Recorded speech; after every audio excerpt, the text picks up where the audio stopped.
4 years ago, the Brisbane Test ended with England bowler Jimmy Anderson in the middle.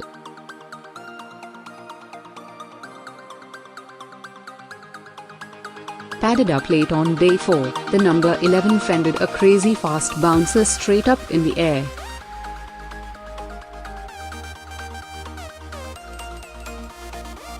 Four years later, the Brisbane Test all but ended with England bowler Jimmy Anderson in the middle.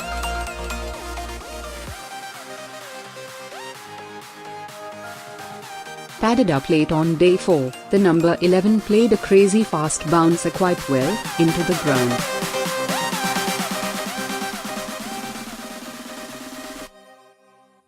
Moments later, his batting partner Jake Ball fended a crazy fast bouncer straight up in the air.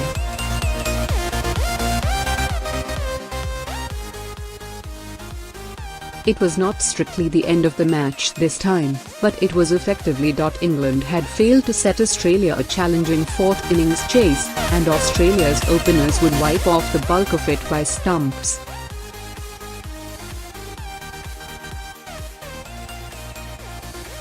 Anderson may have 508 Test wickets, but his moment with the bat became one of the defining images of 2013-14.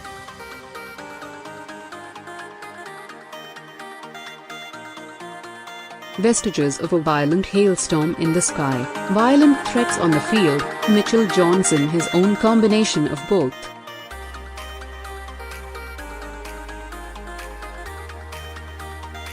In 2017, Anderson's cameo capped off for a brief period where the match was lost and won.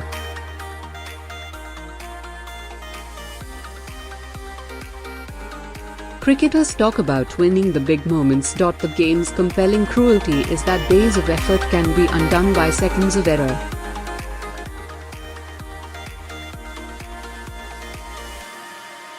England had sweated and strived, and even when at a disadvantage had stayed in the game.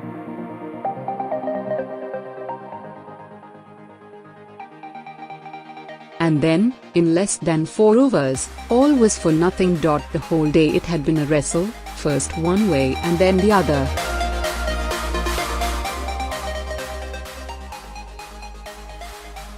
Joe Root built England's lead towards 100, then was out just before lunch. Moeen Ali and Johnny Bairstow got a partnership flowing, then Moeen was given stumped by the faintest of margins.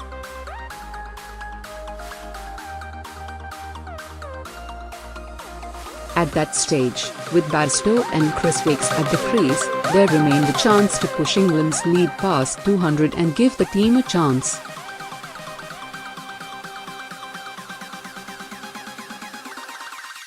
Josh Hazlewood was not at his best. Mitchell Starc's pace was negotiated, then worked for runs.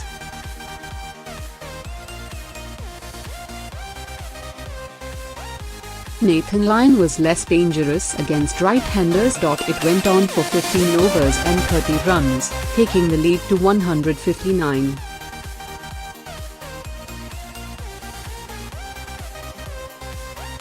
That was when Australia took the moment back. This time it was stark mirroring a previous Gabba Test, his own from a year earlier, against Pakistan.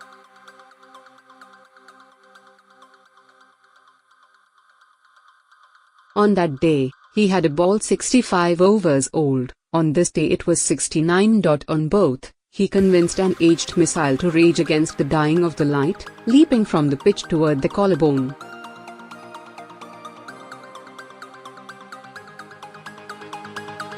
Last year Rashid Shafiq was on 137. He could still do nothing but fend from the shoulder of his bat to gully.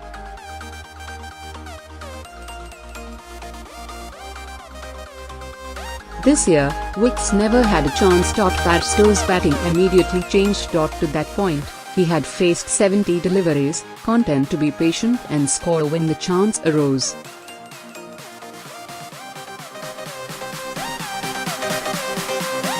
Now with Stuart Broad for his partner, England's wicketkeeper was searching for runs.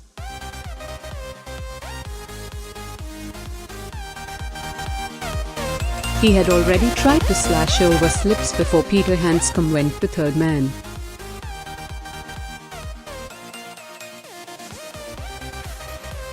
2 overs after wickets had gone, Barstow got a short ball with enough width, and immediately tried for the uppercut again.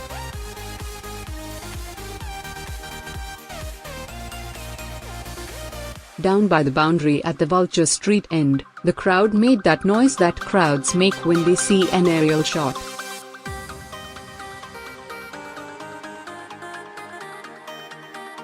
Only belatedly did they clock Hanscom, emerging from the shadows at the far end of the ground, moving round the boundary to intercept that arc.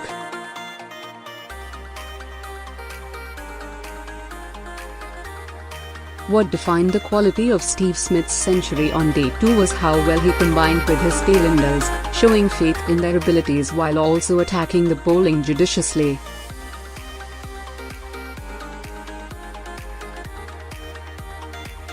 Barstow could not begin to match it. The same over, Stark bowled full instead of the expected short ball, Broad trying to keep it out.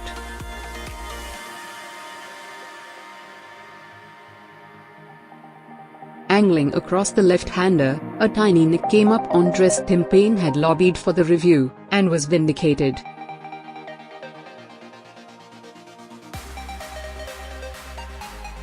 Meant earlier Stark had been wicketless, now he had 3. With short bowling the order of the day, Pat Cummins came around the wicket to batter the delivery at ball's ribs and shoulders.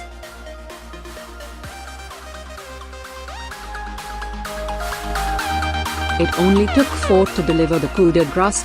England had lost 4 for 10, across 20 balls.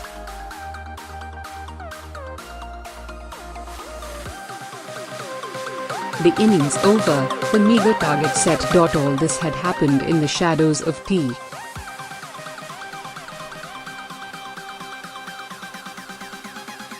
The interval, safety, a chance to rest and reset, had beckoned. It could have been England's.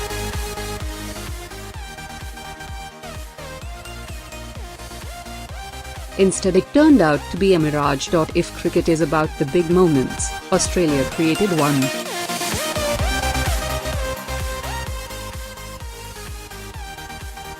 3.5 days to set it up, then a mad 15 minutes in which the game was all but resolved.